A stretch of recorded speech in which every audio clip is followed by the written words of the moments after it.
Dear colleagues, it's my pleasure to present our first invited speaker, Maria or Masha Polinsky, and I think it's indeed symbolic that Masha's talk will take place here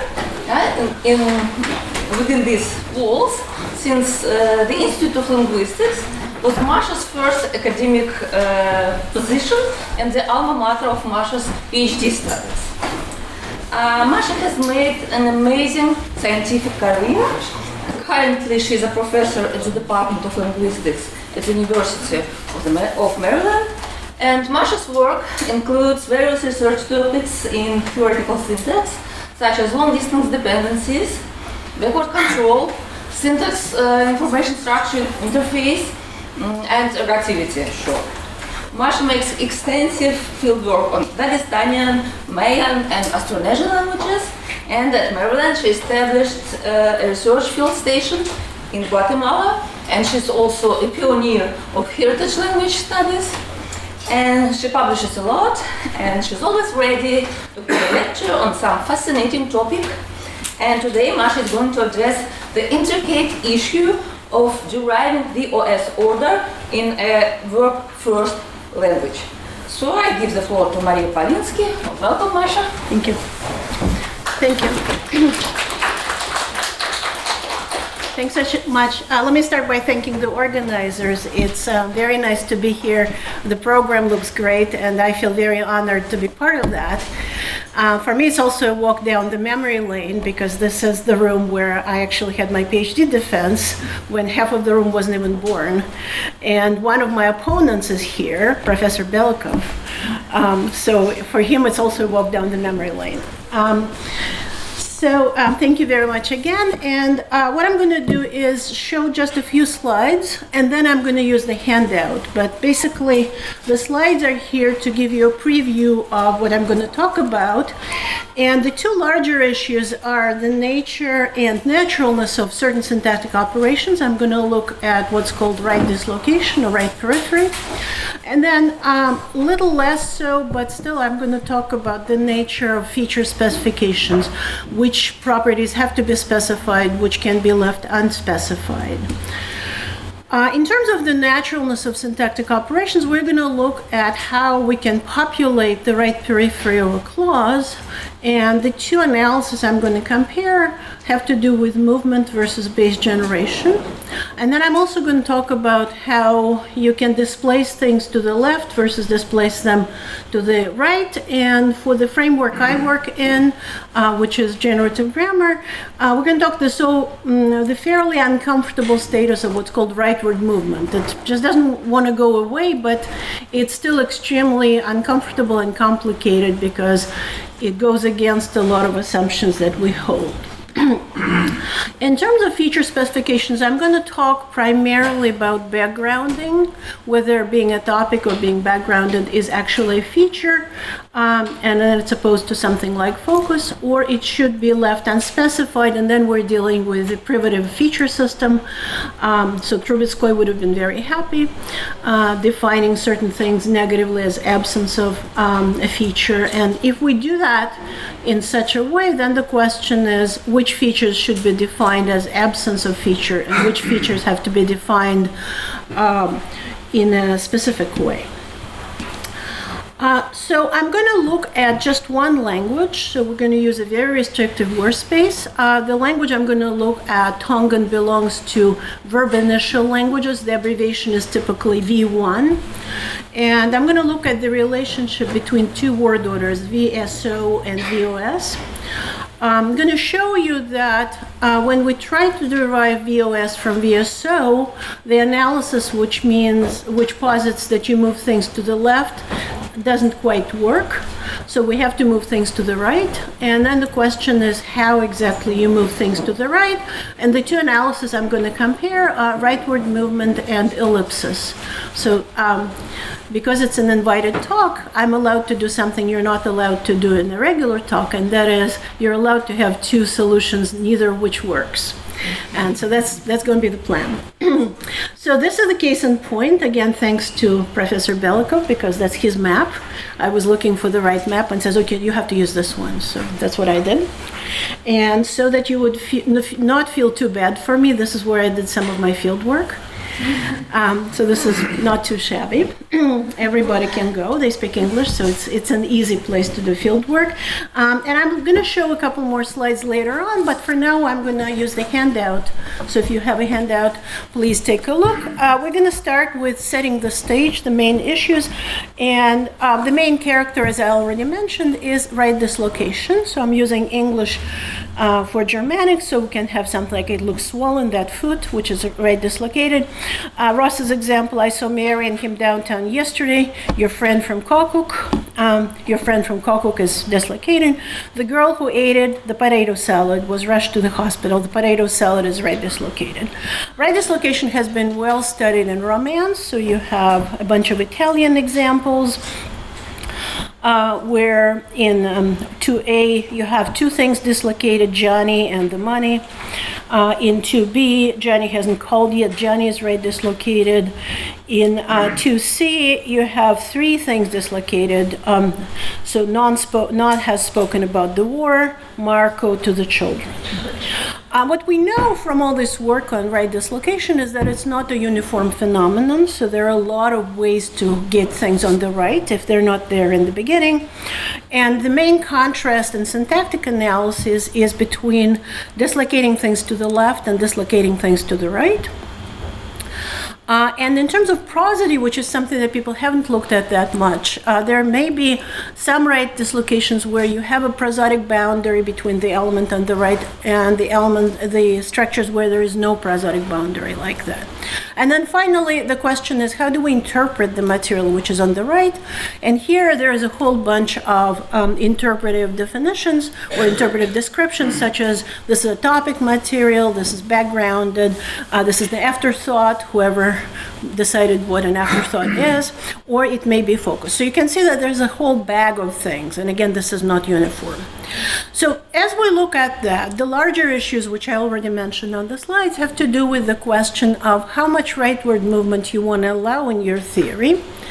And beyond the particular theory, which some of you may not like, that's fine, we're not in a competition here, it's not a beauty pageant.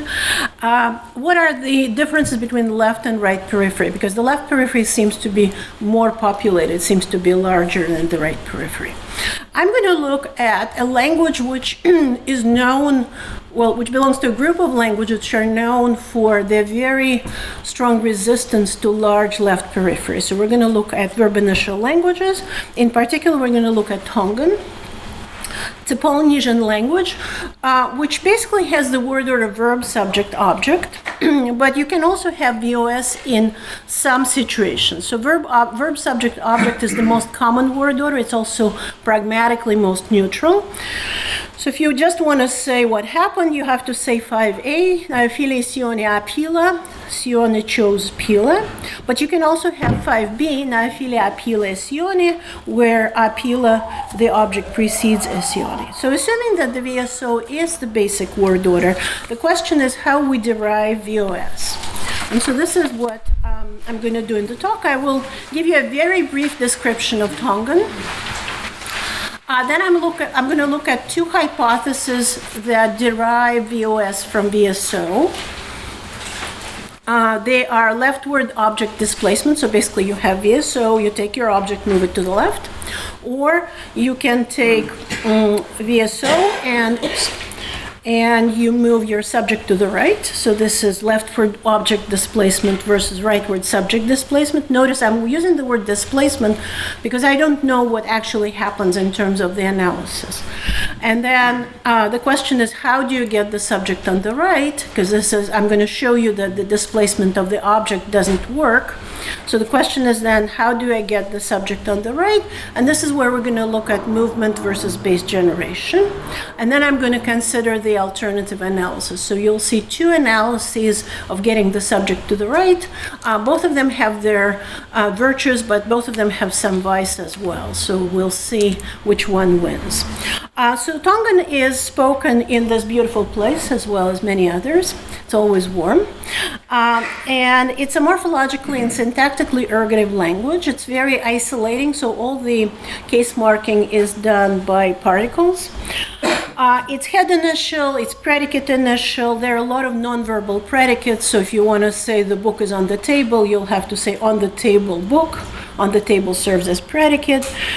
In the verbal complex, you have the order which is shown in 6. Something happened with the font here, but you start with the tense aspect marker. Then there are subject agreement clitics, auxiliaries, some preverbal adverbs, the verb, secondary verb, incorporated object, and then a bunch of particles.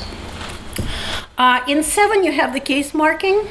So we're going to see just 4 cases: absolutive, ergative, locative, and dative. As I told you already, these are pre-nominal particles. And then, as a well-behaved Austronesian language, Tongan makes a contrast between specific common nouns and proper nouns, and they have different articles which are shown in 8. So what you want to look for is glottal A and glottal E, because these are the markers of absolutive and ergative. So far, so good? Am I going too fast? Everyone's with me? All right. So let's see how we get VSO. The idea is, the assumption is that all languages start out building the verb phrase, and then you build the functional verb phrase, and in the specifier of the functional verb phrase, you've got the subject. So that's what's shown in 9. And then the subject moves to the specifier of the T, and then the verb itself undergoes what's called head movement, going from the verbal position, then to the little v, then to T, and then to some higher position in the clause. So basically, the idea is that VSO is derived by movement of the verb to a functional head, which is above the TP. That can be shown in various structures. So I'm sort of taking it for granted. And the other thing we know is that, just like in any other language, the subject asymmetrically C-commands the other complement, so you cannot have a reflexive in the subject position. You have to have it in lower positions. So now that we have this VSO derived as a 9, let's see how we get VOS. So there are 2 ways to derive VOS. First, let me show you some examples in 10 and 11. I'm showing the constituents in brackets. So in 10, Naituko Siale Epanga, left Siale the money. In 10b, Naituko Epanga Siale, VOS, the money is now before Siale. They both mean the same thing. In 11, Nayalo Ameli Kiapiako, Mary went to school, went Mary to school. Nayalo Kiapiako, Amele, went to school Mele.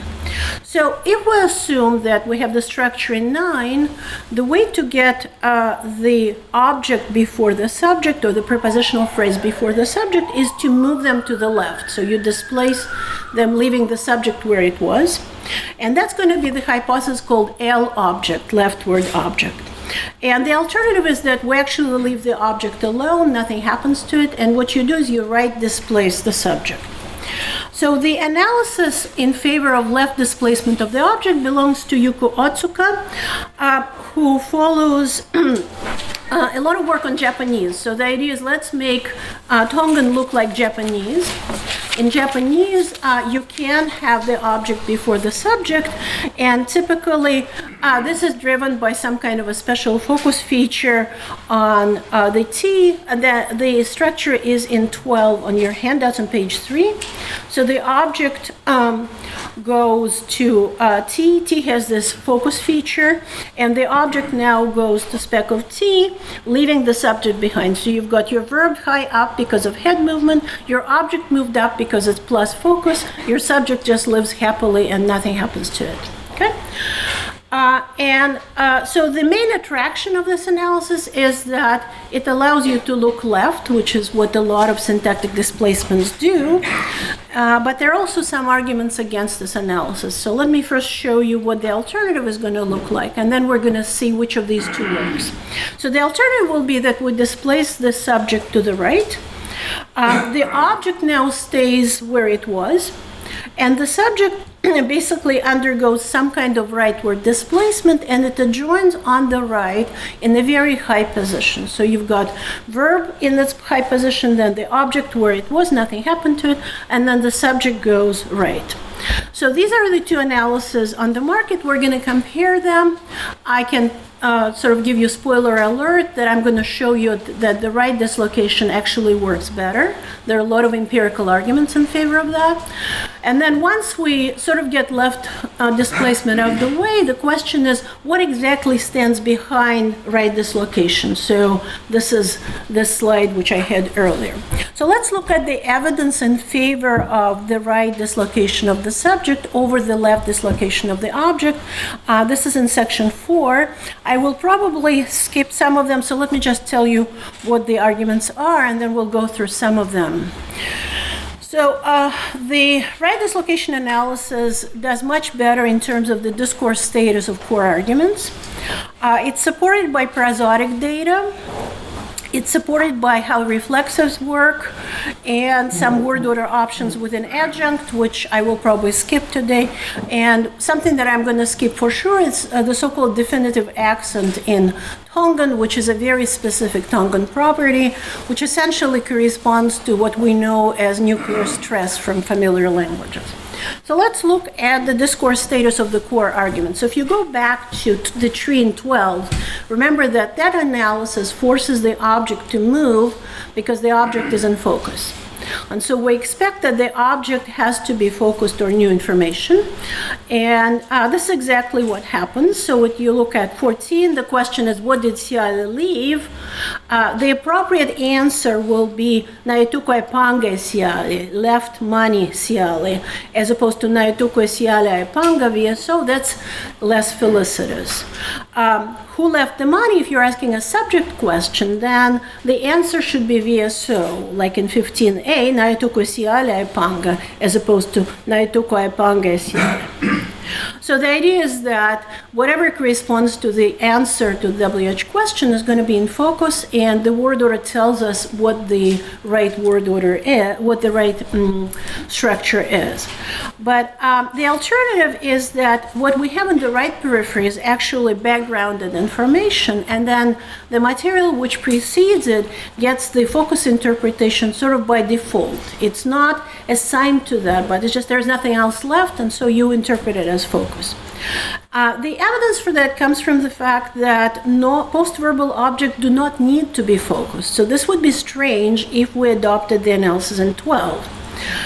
So in the dissertation by Tonya Kustis, she shows that VOS can occur when the object is the topic of the sentence. So you can ask the question, what happened to the fish? Fish is in topic, and you can have the answer, Naikahasia ika amele, stole Mary the fish. Stole the fish, sorry, Mary, which is unexpected on the analysis that it has to be focused. So what we have to say then is that the post-verbal position is covered by a negative condition, namely the post-verbal material cannot be backgrounded. And then if you want, you interpret it as focus. So this goes back to this big issue of privative versus equipollent features, which I brought up in the beginning. The second thing is that indefinite subjects behave differently depending on the word order. Remember, if we have the analysis which says move the object to the left, then the prediction is that nothing should be different for subjects. So that predicts that indefinite subjects should be possible both in VOS and VSO. But in fact, what you have is that indefinite subjects are only possible in VSO. This is very odd if you move something to the left. So look at 17a, Naakahi e haleka aipusi, a child kicked the cat. The article ha says it's a non-specific noun phrase.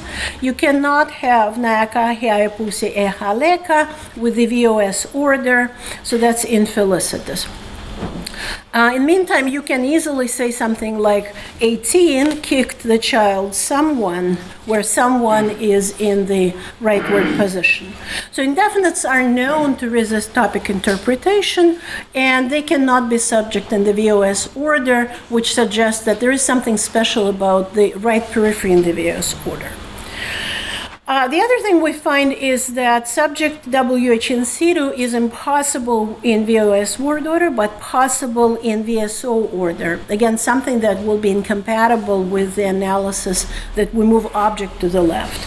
So if you look at 19, you can ask who kicked the cat, that's fine.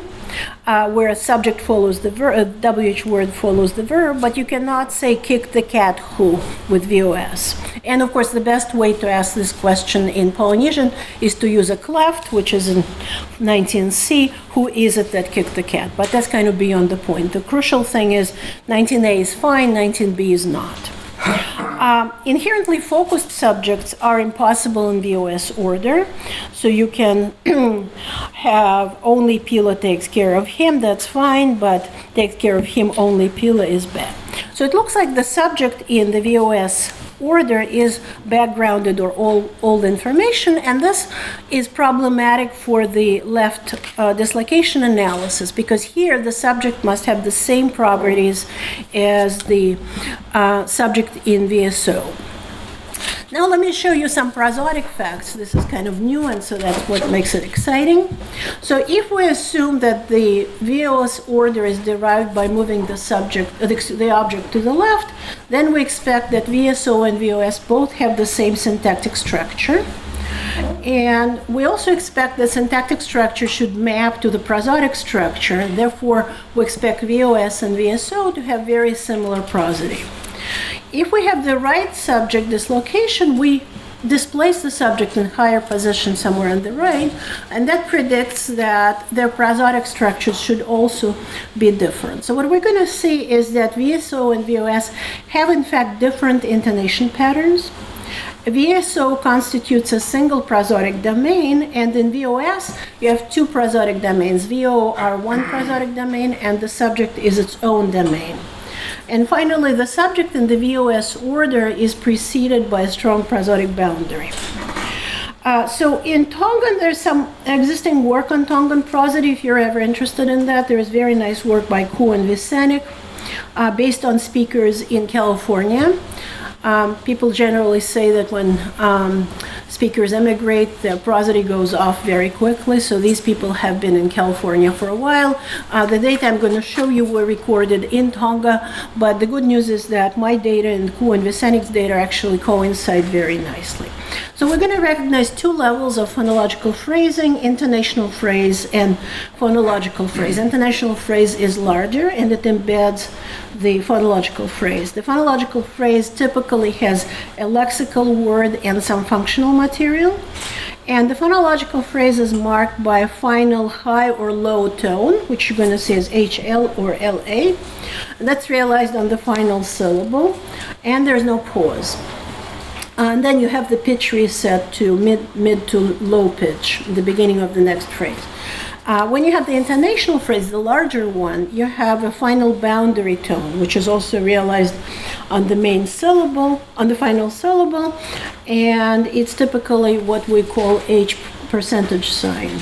So if you look at the sentence in 22, Okufakafana e papalange animakai, the white person is warming up their food.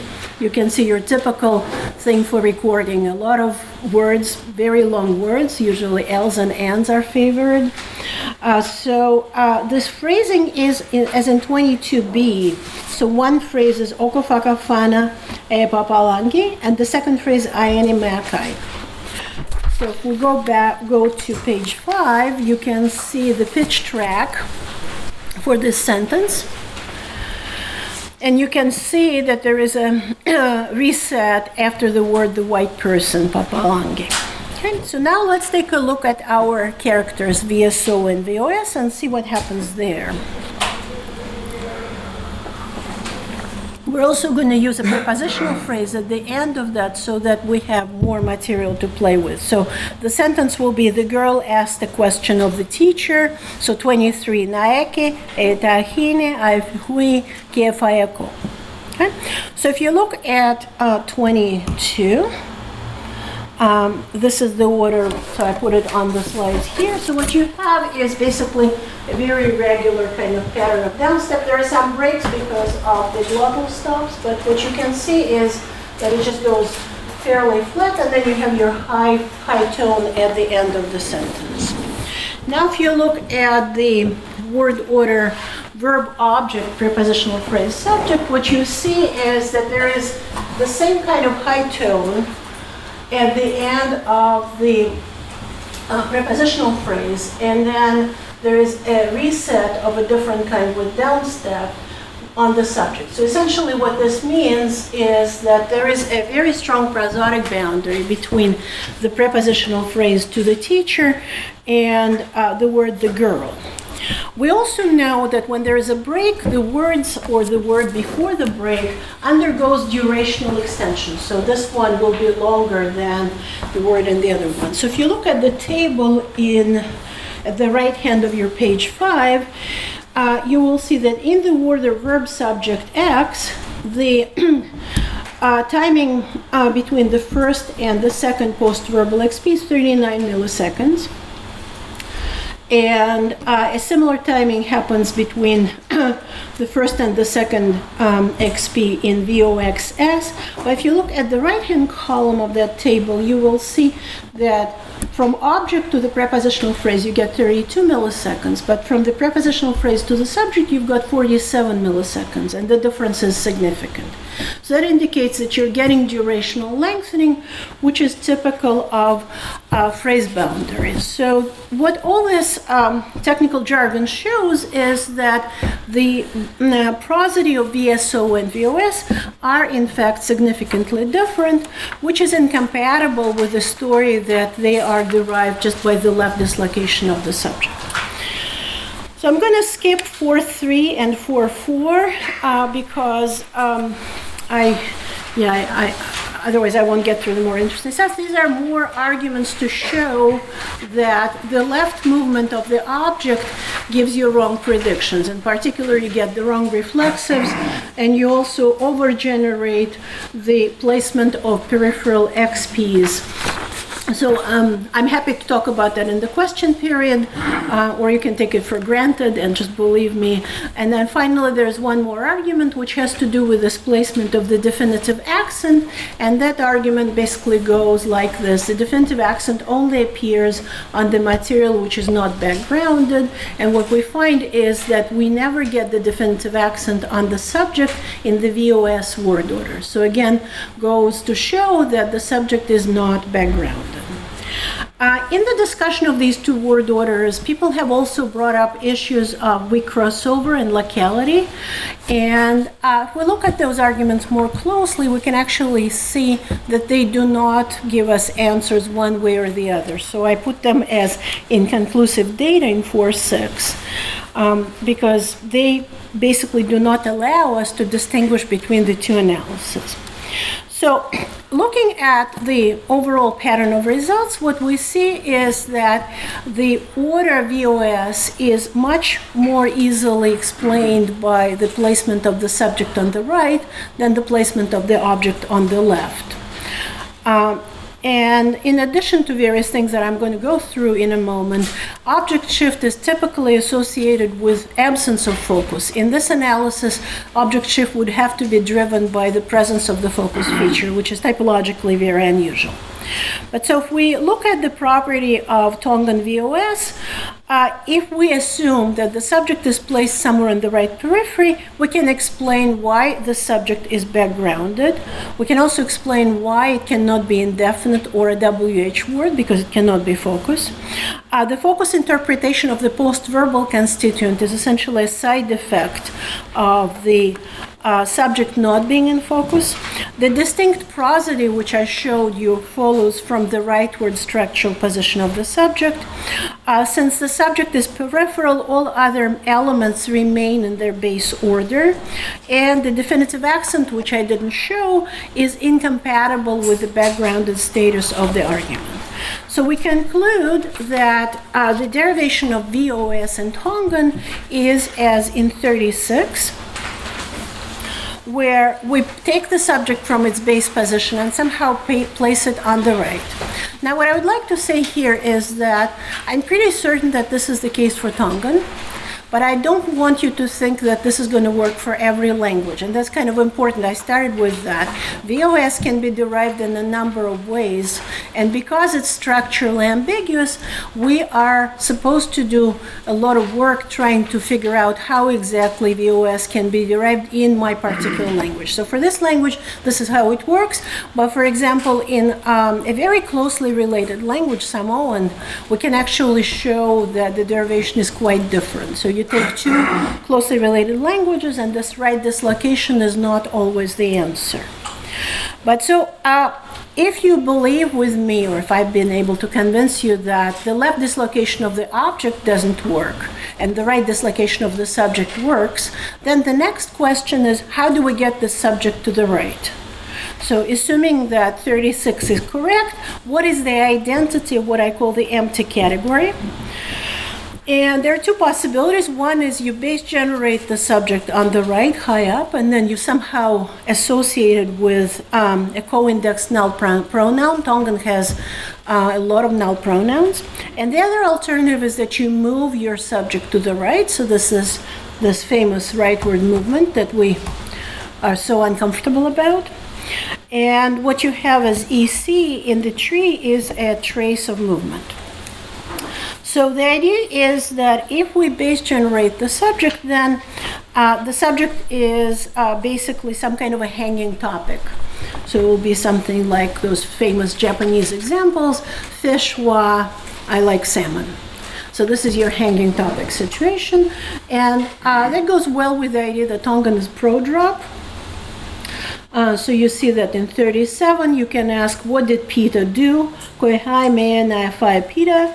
He ate fish. You don't have to repeat Peter, you just say ate fish, and this is shown in 38. So the idea then is that if this is the case, the subject never moved anywhere. It just was born very high up in the tree and co-indexed with a null pronoun. The alternative is that the empty category is actually a trace of the subject. So the subject was in the lower position early on, and then it somehow got moved to the right. So this is shown in 39. So there are at least three pieces of evidence in favor of the movement analysis. And they have to do with case connectivity, distribution of subject clitics, and clause boundedness. So the analysis where the subject is always on the right, it doesn't move from anywhere, predicts that the subject can be in any case form. And in fact, it can be some kind of default case form. However, what we find is that the case on the subject is always the case which it's supposed to have in the original clause. So if your clause is ergative, your subject is going to be ergative. If your clause is intransitive, your subject is going to be in the absolutive case. And you can see that in 40. So if we have the sentence like Siale left the money, we've already seen that one. You have to say Naetu koepanga e Siale. You cannot say Naetu koepanga a Siale. This is unexpected on the base generation analysis because there would be no place for the ergative case to appear from. If we now take an intransitive in 40b on the next page, you have to say now alu kiapiako amele. You cannot use ergative. And if you have a middle predicate, nai kiefayako, a pila and not a pila. So under base generation, we expect that the hanging topic would appear in some kind of default case. And so this case connectivity is a big blow to this story. So if we start to move the subject, then of course the subject case has to survive the movement. So this is totally expected. The next argument against the hanging topic analysis comes from the distribution of subject clitics. So in the base generation analysis, we have a full clause, and then the subject just gets added on the right later on. So it's something that has to be tacked on. Under the movement analysis, the original clause is not full clause. It contains an unbound copy, and therefore it has to have certain properties. So in verb-subject order, verb-subject-object order, subject clerics co-occur with the null pronominal, but never with a full noun phrase. So look at 42. You can say, na ne kai aika, he or she ate the fish, but you cannot say na ne kai esione aika. So the cleric is impossible because we have the overt subject, John. Likewise in 43, na ne alu, he went, she went, but you cannot say na ne alu asione, sione went.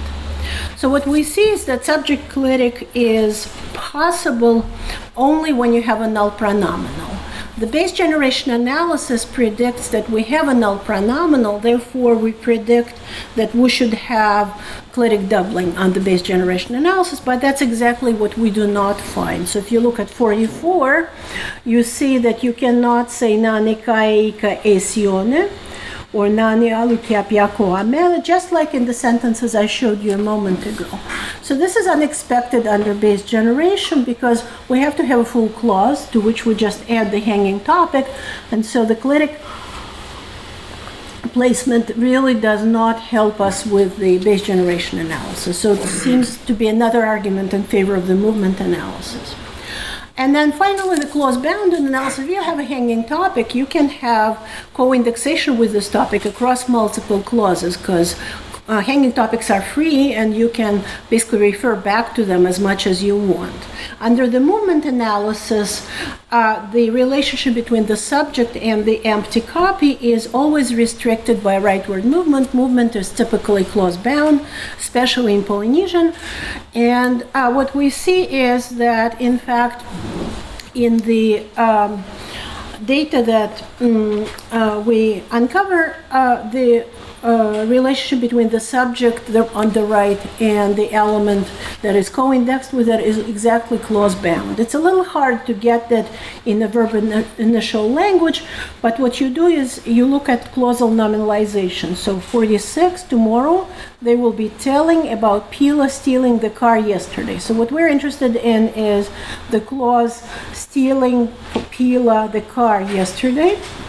And what we're trying to do is to get Pila out of that embedded clause, because that would be an argument for base generation. And you can see in 46C that this argument does not go through. So what we have is very strict clause-boundedness, which is again an indication that we're looking at movement analysis as opposed to base generation. So to ease the pain, I'm giving you an example in English in 47, because you've seen enough Tongan.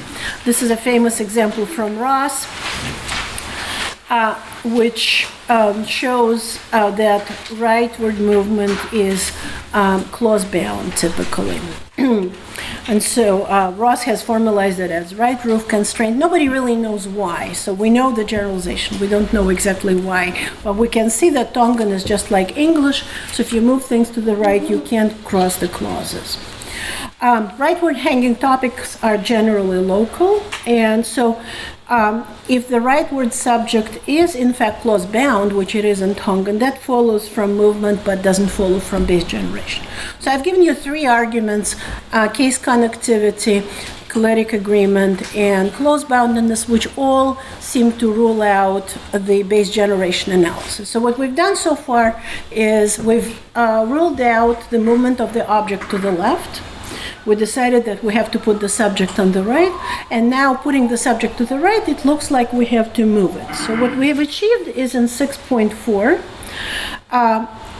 where we can say that VOS in Tongan is probably derived by the rightward movement of the subject from VSO, and that will explain case connectivity. We have a bar movement chain. It will explain why cleric doubling is impossible, and will explain the clause-bound information. So at this point, we could all go home, but there are some problems, and so that's where it gets interesting. So there are two main issues. Well, actually four, but I'll start with two. So the first one is that If it's movement, then you shouldn't have anything which looks like a pronoun in the base position. But in fact, a lot of Tongan speakers allow things like epithets. So things like the jerk, the bastard, the idiot. So look at 50. So you can say, Naualo ai pila ki e ni principe. If pila went to the principal. But you can also say, in 50b, Naualo ai toe motoa. The idiot went to the principal pila. And you can do that in Russian, I think, as well. Этот кретин пошел к директору Петя. Not so good. Yeah, I think you need the special prosody. But so it works fairly well with things кретин, idiot, and many other expressions that we all know and love. Okay. So crucially, you can see there's a percentage sign on 50b, which means that some speakers accept it, it's totally fine. Some speakers don't. I noticed that younger speakers like it better. Younger speakers speak more English, so that there may be some interference from English, but whatever the reasons are, we still have this fact which is incompatible with the movement analysis.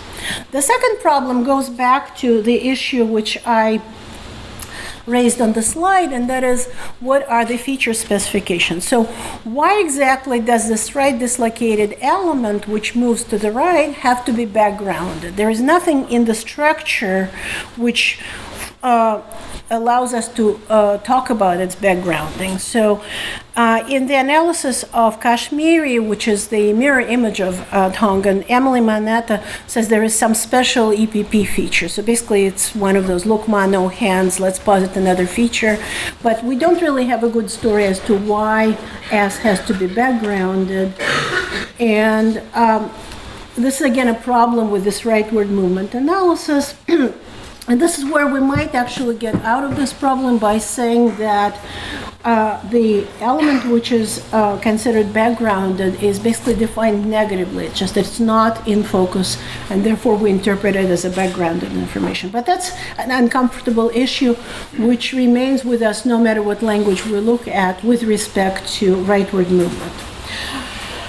There are some cross-linguistic typological concerns, and that is that all the languages for which rightward movement has been reliably posited are head-final languages. And suddenly we've got this V1 language, which should be doing everything the opposite, and it seems to be doing exactly what, let's say, Turkish or Karachai or Persian do. So that's not great. And then finally, something that some of the people here may not worry about, rightward movement doesn't really have a good place in minimalist theory. It doesn't go well with minimalist assumptions, especially with the way we build bare phrase structure these days. So again, this is one of the reasons to consider that it might be undesirable. And of course, the fewer operations you have, the better.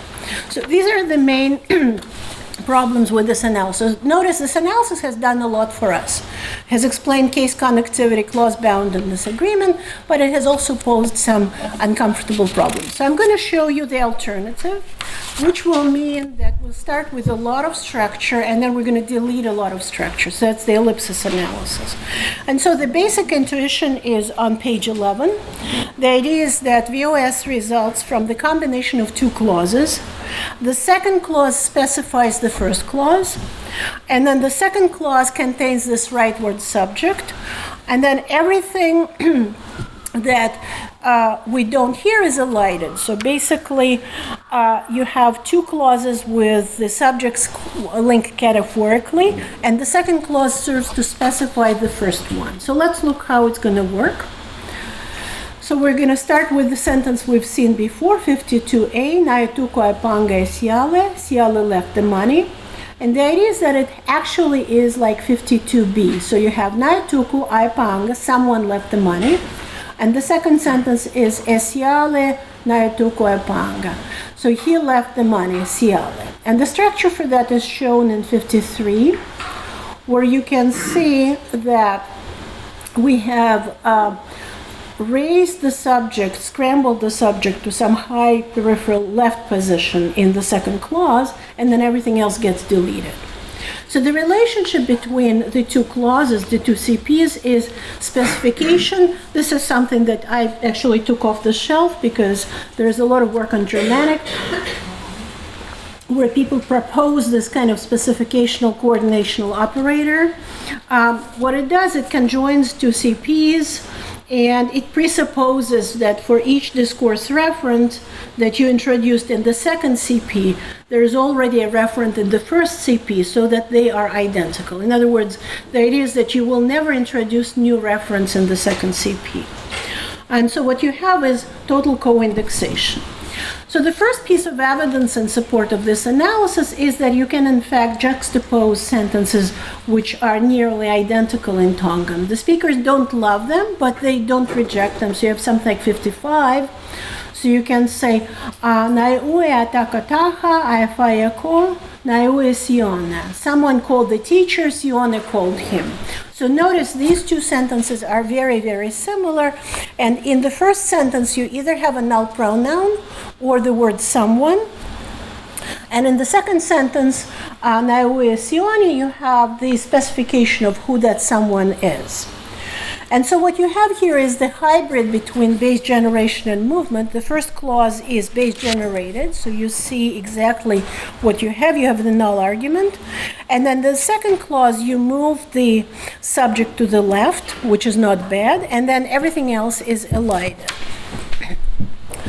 And so what we see is that we need some kind of an explanation how the subject gets on the left in the second clause. So Tongan has so-called co-focusing or topicalization. You put ko on whatever you want to front and put it in the front of your sentence. So look at 57. Ko mele naine kai hasea ika. Mele stole the fish. Literally, ko mele stole she the fish. Kopita neale kinua sila. Kopita went to New Zealand.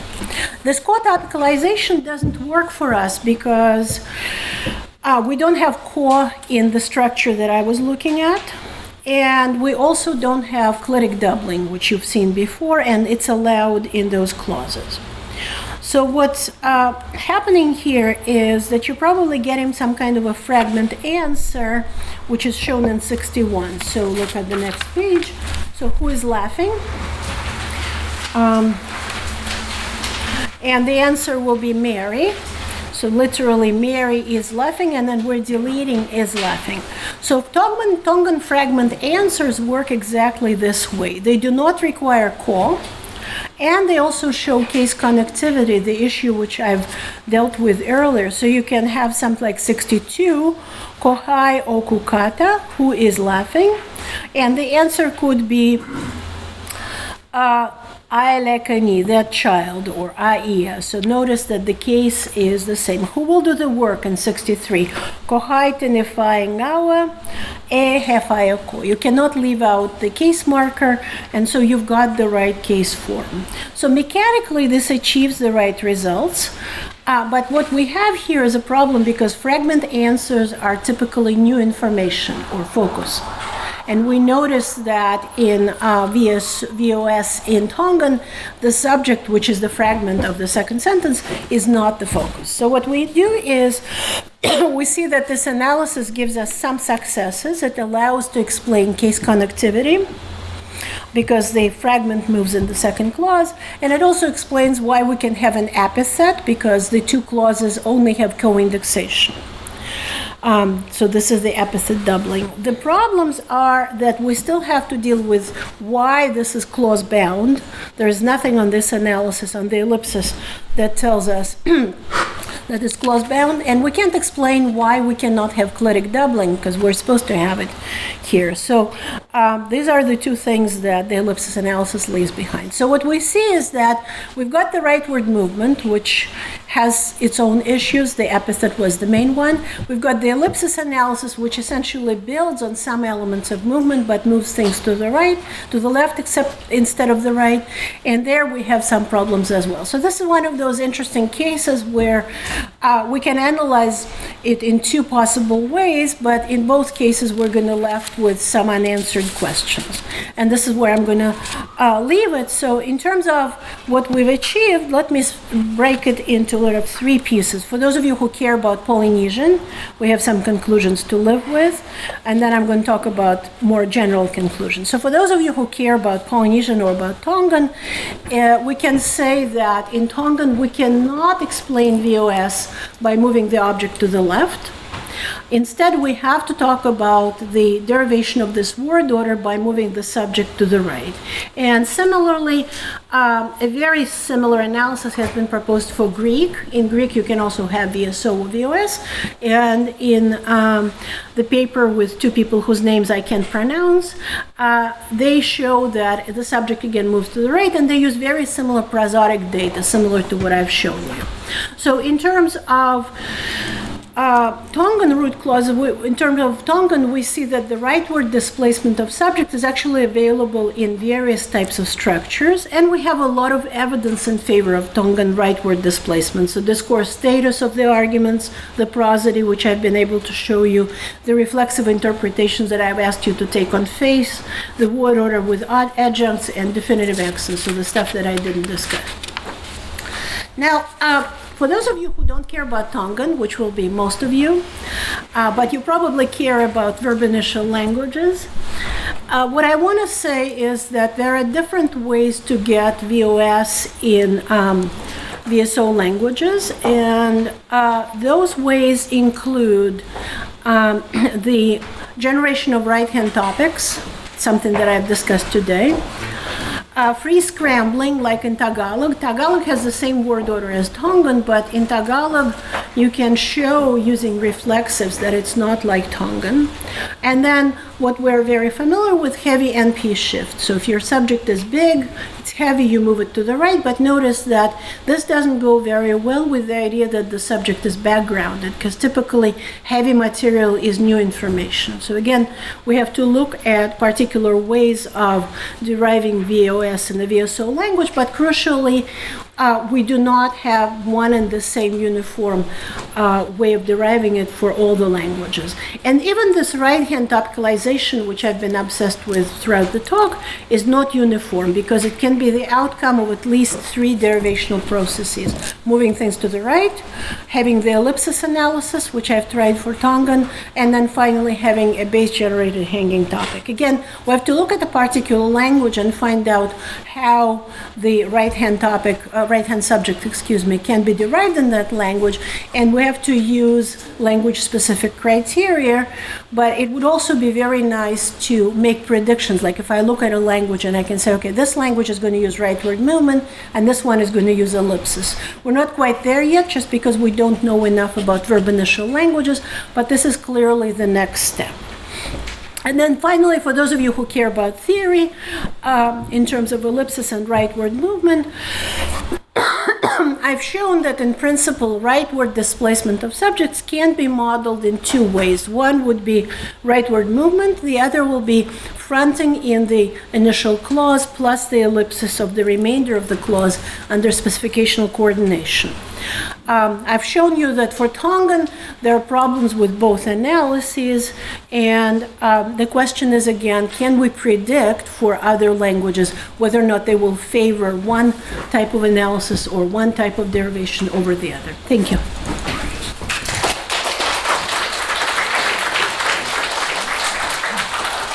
Thank you very much. We've got 20 minutes for questions. Yes, If you have two background arguments, subject and object, is it like, I don't know, on online, but SOV languages like Turkey can eventually allow this like a string of background objects after the work, which is new information. Then will it be an argument for ellipsis, for the ellipsis analysis, or for the right adjunction? I think if they're like in Turkish, if we adopt Kural's analysis, then it's probably right adjunction because they can adjoin fairly freely. If it's movement, they should move in successive order, so their order should be fixed. And I think there is a paper by Öztürk where she compares Turkish and Balkar, and she shows that in one language it's hanging topic, in the other language it's successive rightward movement where they line up in a certain order. But from what I know, what I've read about Turkish, the order after the verb can be fairly free, and you can do it anyway. So that goes very well with the idea of co-indexation and right-hand topic.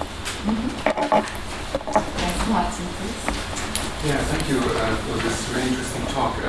You noted at the end that quite a few things are not uniform across languages, so several paths for VSO, VOS, several paths for right-hand topicalization, right dislocation is not uniform.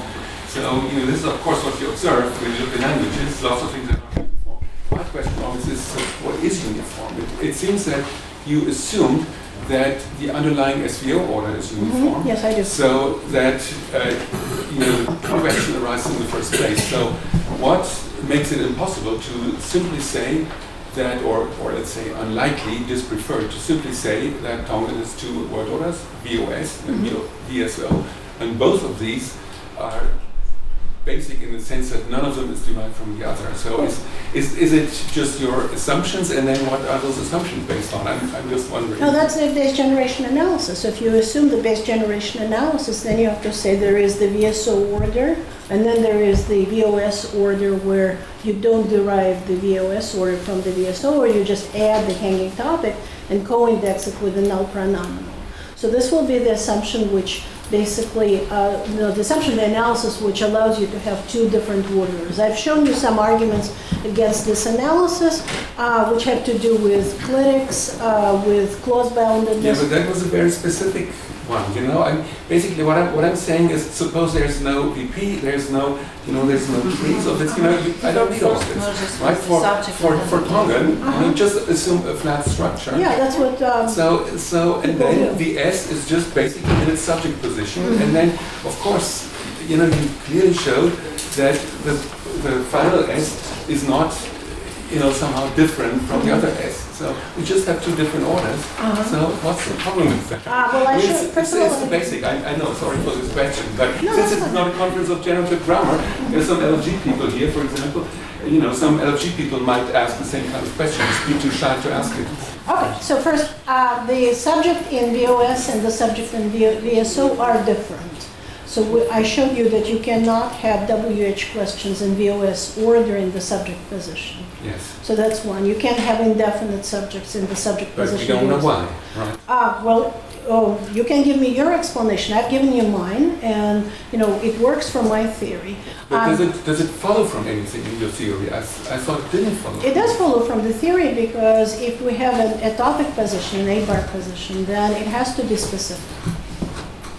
And so topics and foci are incompatible. This is something that most people agree on in pretty much every theory. You don't have to do it in tree structures. So we usually assume that something is either a topic or a focus. So what I've shown is that in VOS, the subject, the right-hand element, cannot be focus. Whether or not it's specifically defined as topic, that goes back to this issue, which I don't have a good answer for, and I don't think anybody does, and that is how much in our explanations do we want to make use of equipolant versus privative feature systems. And I think that's a big issue for pretty much everyone. So I don't think we have to put the barricades. We share a lot of problems here. And so this is one of them. In terms of flat structure, fine, we can do that. The problem there is that there's a very strict order of adverbs in these languages. And so if you had a flat structure, you'll behoove you to explain why those adverbs can go in certain positions but cannot go in others. So this can be done if we assume a hierarchical structure. For flat structure, you will probably have to just say, okay, the structure with adverb in second position is ruled out or is not learnable. The structure with adverb in the third position is learnable. The structure with adverb in the fourth position is learnable. So there are further considerations going beyond this. Right. So I think back to your bigger question, the issues have to do with learnability and predicting the material, which of course I didn't look at because I just looked at the very, very skeletal sentences, VOS, VSO. Now in the Bay Area grammars and unification grammars, people have ways of analyzing the verbs, but typically the verb initial languages and the analysis, which I know, which I don't know very well, always seem to assume some kind of a nominalization. So basically when we say, I don't know, Mary stole the fish, they will say there was the stealing of the fish by Mary, which is an interesting analysis, and it captures the historical development of some of these languages. It goes well with Irish, for example. So I think that, again, there is a lot of room for dialogue, and we don't have to sort of say, oh, my story is better than your story. It's just all the stories have problems. Martha, thank you for this Tongan material. It's very exciting. I have two minor questions about topicalism. So, in some languages, if topicalization, at least in some languages, if topicalization is done by dislocation, we observe a contrast between referential and quantification elements. Right. That's especially visible with strong quantification. So something like Joan, he likes me, is fine, but every student, he likes me, is terrible. So I'm curious what the Tongan types are. I'm glad you asked. If something like that can be observed, that can be an additional argument. So this is a, what do you call it, a quantifier language. I always forget. There are D quantifier and A quantifier language. So basically, all the quantification is done by verbs. So you have to say the students who like me are all, or there are no all students who like me. Numerals behave the same way. So unfortunately, there's no way to test that. Okay. So another question has to do with 17b. With what? So 17b, indefinite subject. Section 4.1.2. So it's true that indefinite resists being topicalized. But I think it's only the case if indefinites are interpreted as essential. Right. If they are kind of arranged, then topicalization is much easier, and I'm wondering what happens if we turn 17b into a generic sentence rather than an episodic one and force kind of interpretation on the subject, something like as for children, they kick cats. So again, I'm glad you asked, got tested. They're always done by existential. So there exist children who like fish. So it's just one of those, you know, it reminds me of a project we had a few years ago was dealing with a different V1 language, Mayan, and we were trying to look at ditransitive just because we were testing a particular hypothesis, and it turned out that these languages just never do ditransitive. Almost like the language conspires against you, not allowing you to test those analyses. So you're absolutely right. One has to test kinds, one has to test quantification. From what I know about Polynesian, I can't speak for all, how many, 40 Polynesian languages, but the ones I've looked at, they all do quantification verbally, and they always do kinds with existential clauses. So there's just no way to check. Okay, thank you. More questions? Yes, please. Hi. My question is tightly connected to what has been asked here before.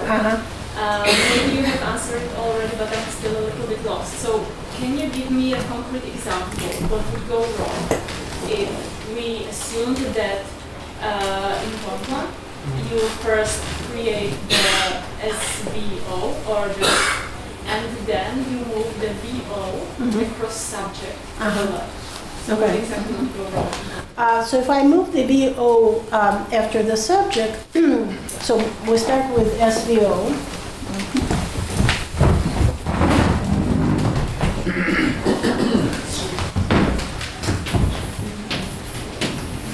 Some things don't change. This thing was bad 30 years ago. So we start with this, then we move this thing, and you get viewers. So if you have manner adverbs, so let's say,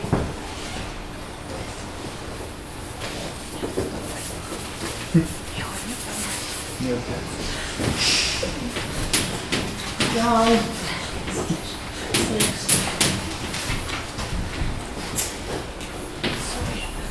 car slowly. Okay? So we have to have John fix the car slowly. Slowly modifies what?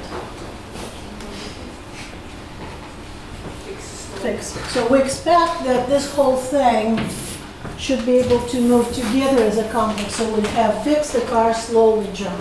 Or at least that should be possible. That's completely impossible. So manner adverbs always have to stay behind. So that means that you somehow have to get the manner adverb out first, and then you can move this over, which creates a different problem. So this is just one of the flavors of the problems that I mentioned when I was responding to Martin. You have to explain why adverbs stay in certain fixed positions. So this is one of them. But sorry, Martha, if this is the case, then I don't see how your value junction analysis helps either. Well, it doesn't. That's why I have to move things. So I told you that the hanging topic analysis doesn't work. But how does the value junction analysis work for this? What do you mean? Well, I mean the rightward movement. But when you take the subject out and join it somewhere on top in the specifier of XP. Yeah. Well, you actually didn't say anything about linearization. Assume that the whole thing below has to be linearized. So what you'll have is fix the car slowly John. And so what all you do is you allow a junction both right and left. So that's all I have to do. So maybe I'm not understanding your question. So a junction is free. I probably don't understand the adverbs facts. So under VOS order, where does the adverb sit? Before the subject. So It will be fixed car slowly John. You cannot have fixed car John slowly. okay, but so if it is the case, then I don't see why can't you move the VP as the previous question? To adjoin it? You mean to adjoin it high up? Yeah, but the difference is between a junction where you have some kind of a trace or co-indexation, right? If you move the VP, if your manner adverb belongs with the VP, then you should be able to, at least in some cases, have the manner adverb move together with the whole VP, but that doesn't happen. So that means you somehow first have to get the adverb out.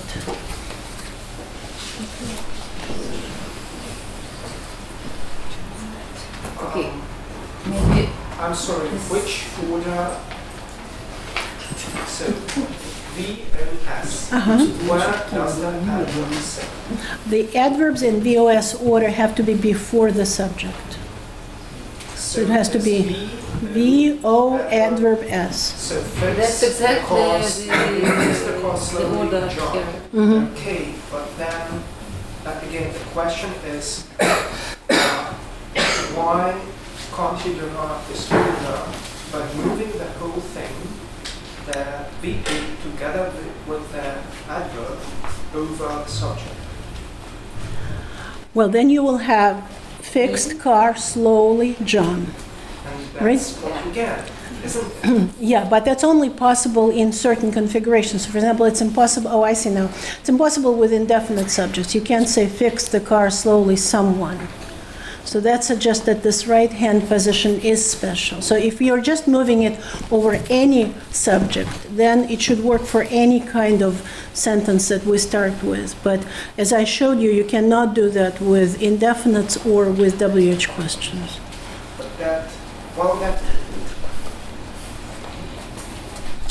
I'm sort of pretending to be minimalist, whom I am not. Right. That could possibly be be taken care of by some other mechanism.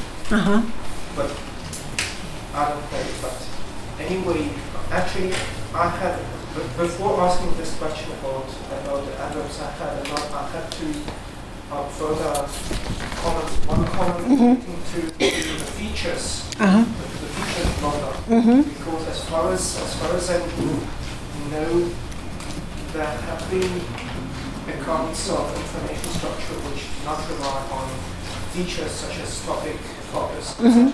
Right. But rather on gradual information structure. Right.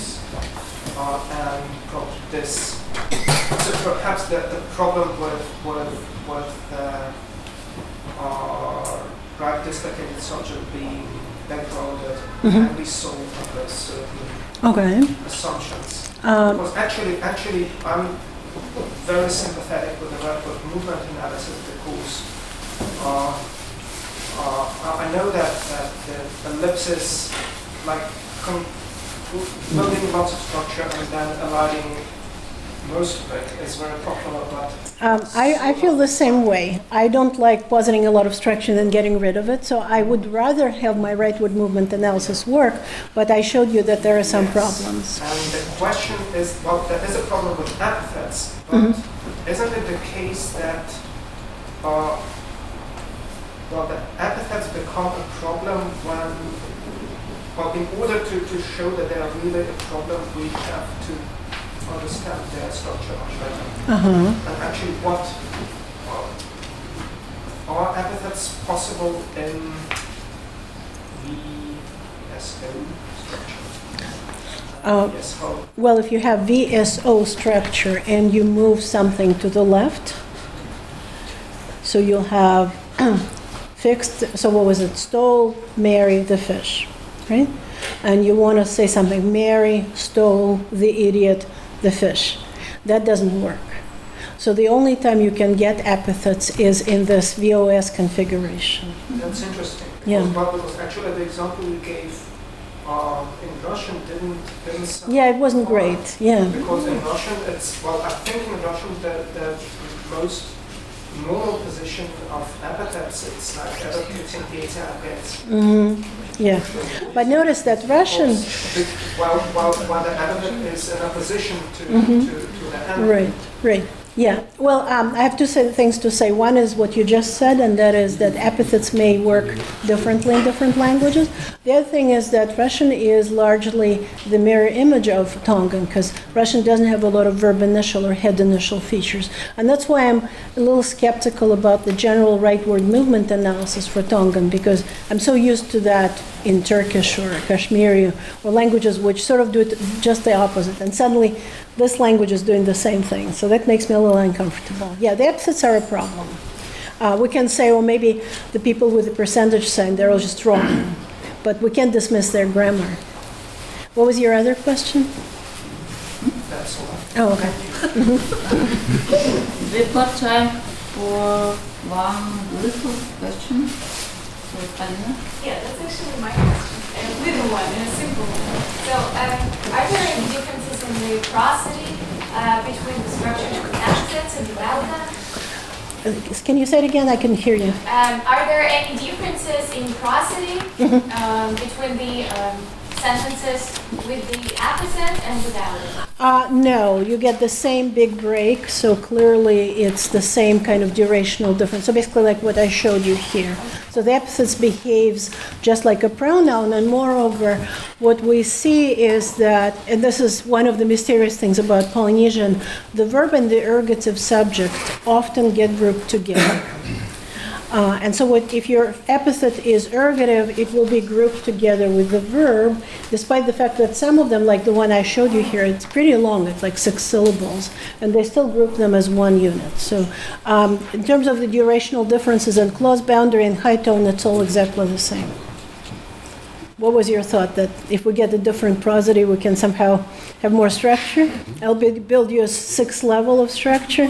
There I feel like Petya, and that is, the disadvantage of the ellipsis analysis is you have just too many things that you get rid of. I mean, it's not impossible. People have proposed that for Germanic, but that's very unattractive. So I believe that we have still time. Oh no, we don't have time. Oh, it's up to you. You're the boss. I think there is 1 minute left. You owe us 1 minute. Sure. I could ask. Yes. Okay, there are two people. Okay. Yok, da. I had some further questions about this. Those examples with epithets. Actually, I didn't quite understand where it should be. Like, could you give an example with an epithet which is totally fine without any percentage? Fine. So you'll just have the idiot went to the principal. Like, but with a proper name. Bill the idiot went to or. No, they don't like it. So it's only, the epithet can be like a full NP, that it doesn't get doubled on the left. Yeah. Thanks. And it is still unclear to me why this example 50, why are you sure that it is related to what you spoke about at all? Because maybe maybe this is the real case of ellipsis, and all the other stuff is really about the rightward movement. Yeah, that could be. I've thought about that. The problem then is that you still have to deal with the fact that when you elide, you first have to move the subject in the second clause, in the second CP. And it has to undergo leftward scrambling, which we see in fragment answers, but there we have the clash of interpretations, because when you have fragment answer, you always get the focus interpretation. Here, you have the topic interpretation. So what you're saying is quite reasonable. Let's just have a subset with epithets and deal with that separately. That takes away one of the problems for rightward movement, but that doesn't really make a lot of difference in terms of how the ellipsis analysis is going to work. It still has some problems of its own. Yeah. So, thank you very much again.